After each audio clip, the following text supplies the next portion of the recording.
So welcome, Peter, our beloved colleague, mentor, leader. I appreciate your consistent diligence and commitment to community economic development. As always, we begin all things at SETC by acknowledging our creator, the original stewards of the various lands we're on. We acknowledge all our ancestors. We acknowledge all those who toiled without compassion or compensation. We acknowledge all the elders and community stalwarts whose shoulders we stand on as we build, share, and learn together for our collective liberation and sovereignty. So, Peter, please introduce yourself to our listeners and viewers and share a bit about your remarkable work, sir. In the heart of Black African Nova Scotia, in town of Lockport, just outside of Shelburne, where the museum is. And so a lot of learning of understanding the rich history out here in Nova Scotia. But my heart's still in Toronto. And I've spent 32 years, I guess, working within the former city of York, and in particular Mount Dennis and Weston.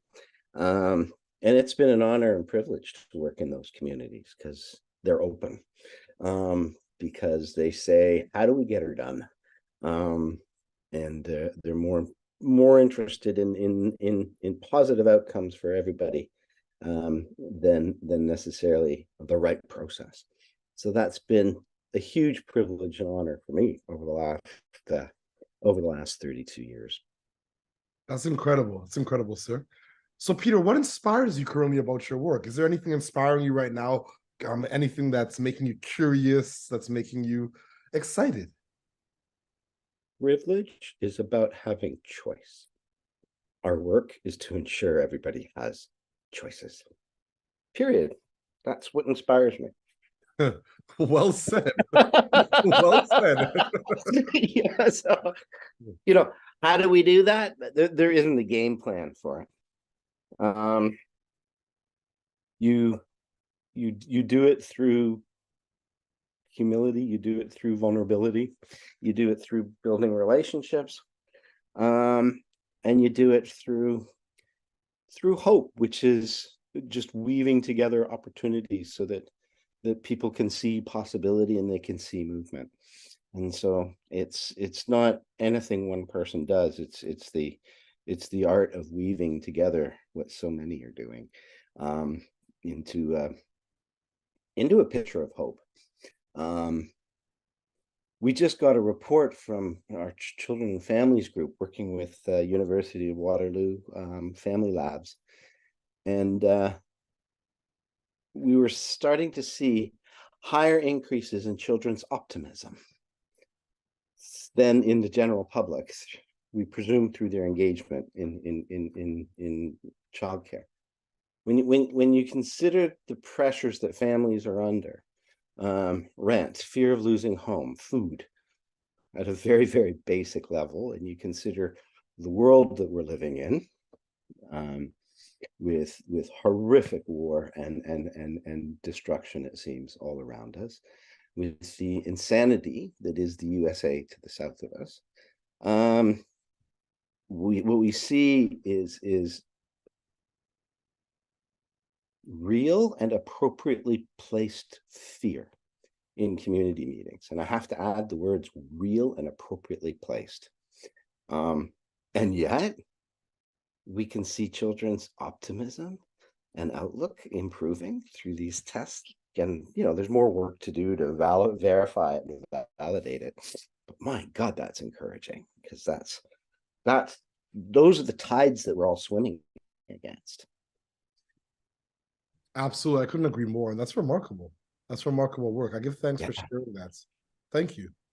A small sample group. There's a lot more work to be done, but it's like, regardless. Okay, that's already like, all right, this is to put some numbers to things like that can just help us know that we're all doing good stuff in our own way, and it weaves together in a very powerful way, much more powerful than any of us can imagine on our own.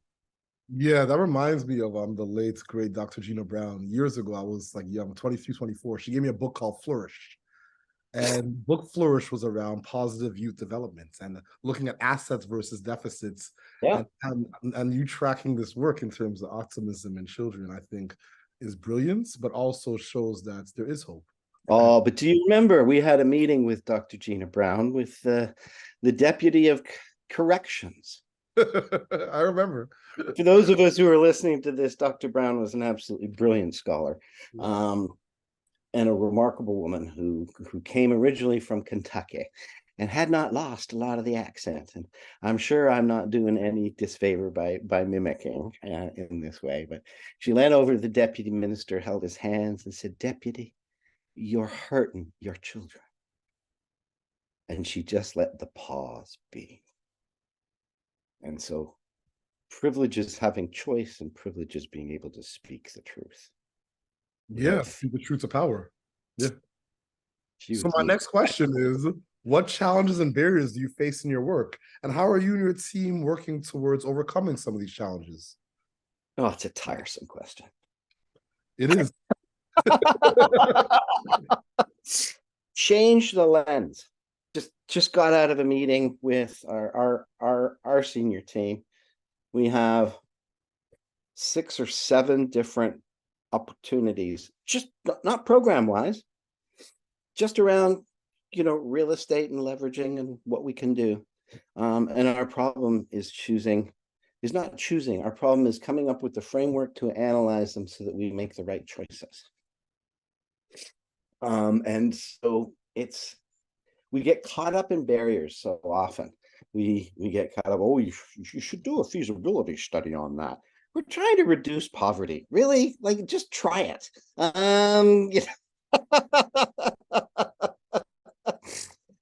Get to work. I think, launching an initiative and testing it for 6 months or 3 months is always cheaper than a feasibility study.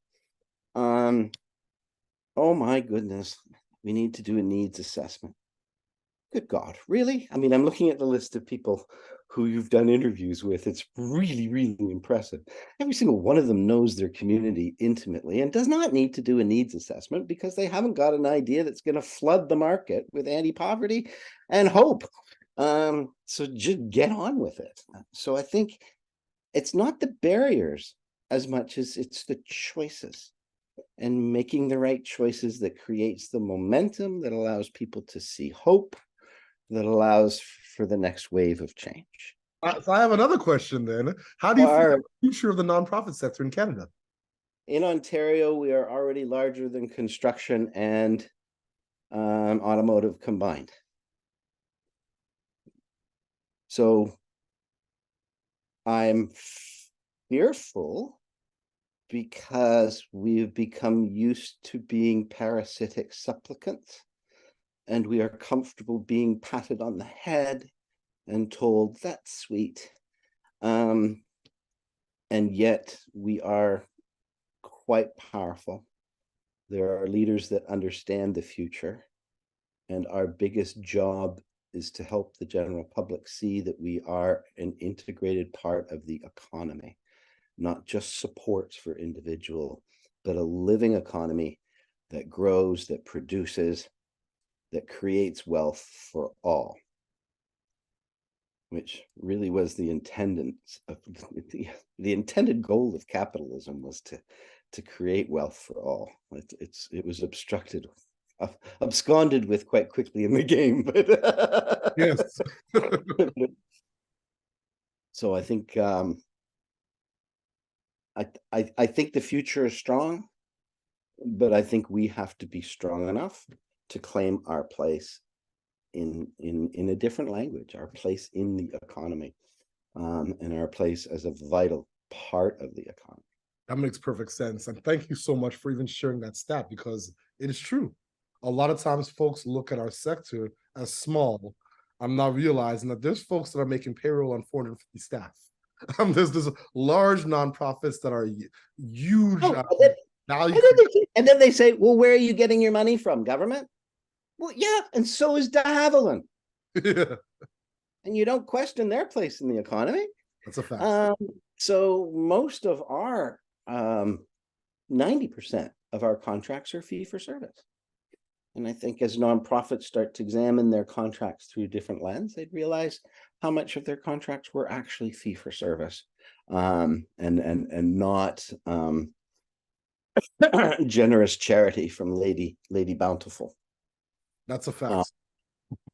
So my next question is, What is your ultimate goal, and what does success look like to you and your colleagues?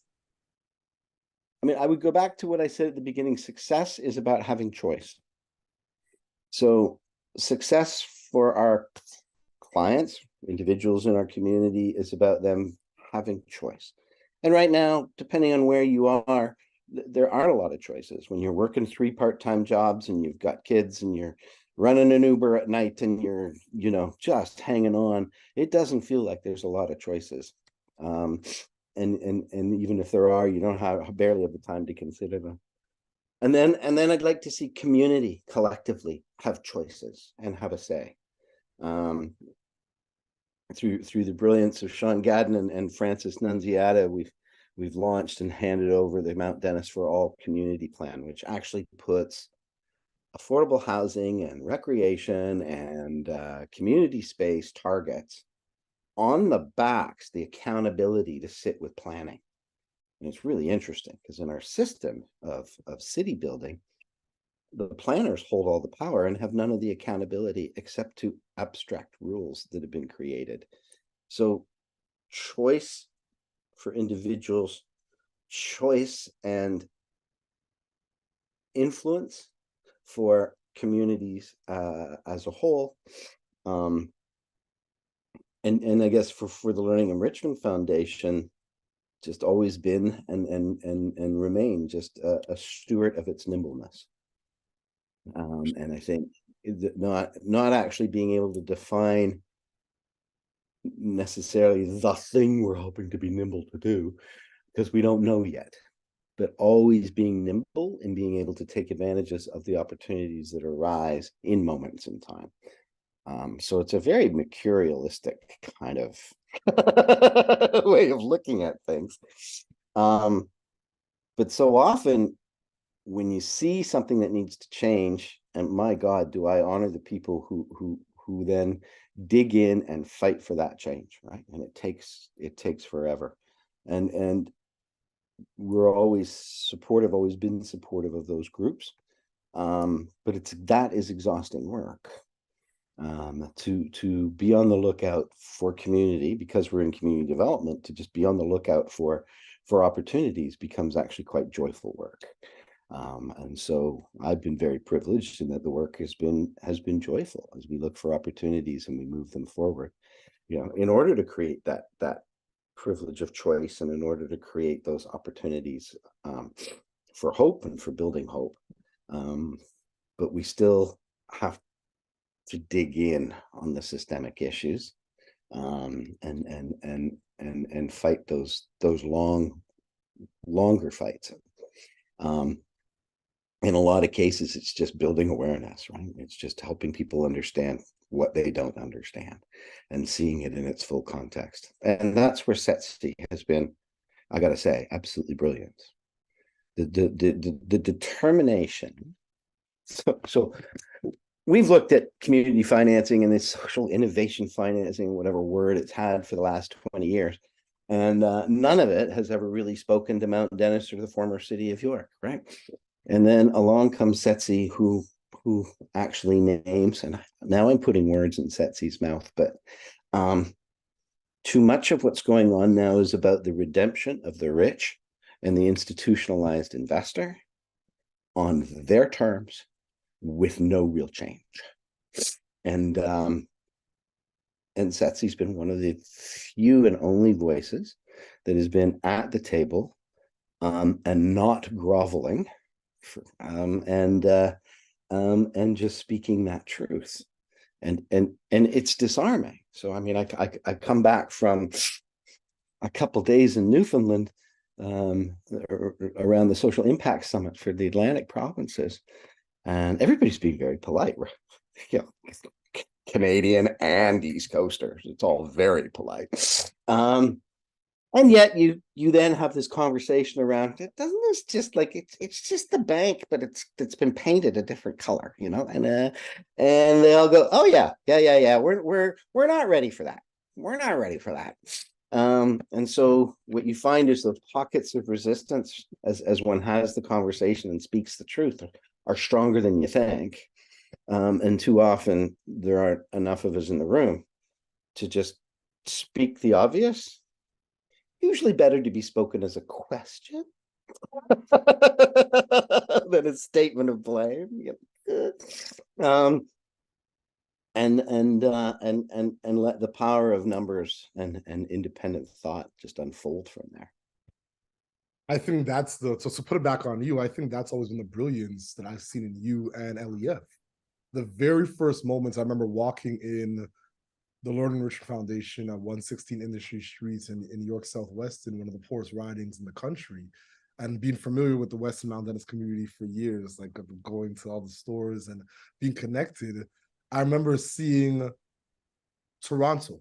Like there was more racialized and Black people in that building than some of the Black-led organizations that I was working with. And I said, well, this is absolutely remarkable.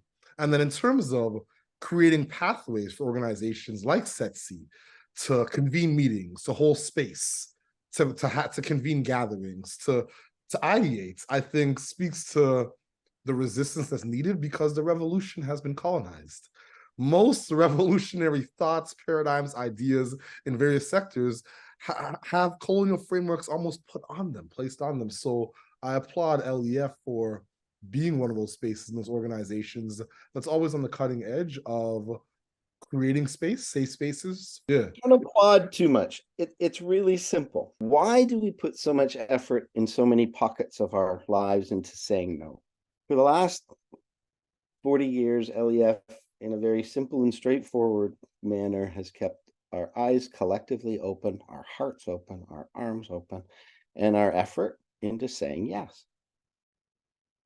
If one puts one's effort into saying yes, then all sorts of things start to happen that you would have never imagined. And so, and you do say no sometimes. You have to say no. And so in sharing space in the building and a culture of collaboration, well, if we can't come up with a good reason, if we got 3 good reasons to say yes and the no's are really just administrivia, then yeah, let's get over it and let's see what happens.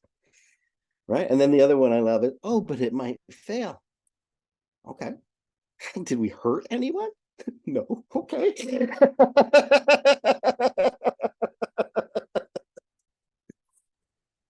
So Peter, it's your 90th birthday. Friends, family around. What do you want to hear about Peter Frampton, the person, the colleague, the mentor, the friend, the ally, the leader? Well, if I'm still alive and at that birthday party, I hope there's some good. I hope there's some good scotch flowing, and I hope people are talking not about necessarily me or whatever, but just sharing stories of like we did around that meeting with Gina Brown, or oh God, Victor, I can think of a few others. The work has to be joyful work. So if people were going to come together for my 90th, I hope they'd just be an evening of fabulous stories amongst everybody and with everybody, about everybody, because there's a realization that this work can be joyful. And in fact, it must be joyful for us to have any impact. And so that would be my hope.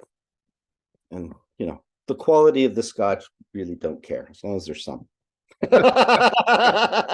It helps to enhance the stories.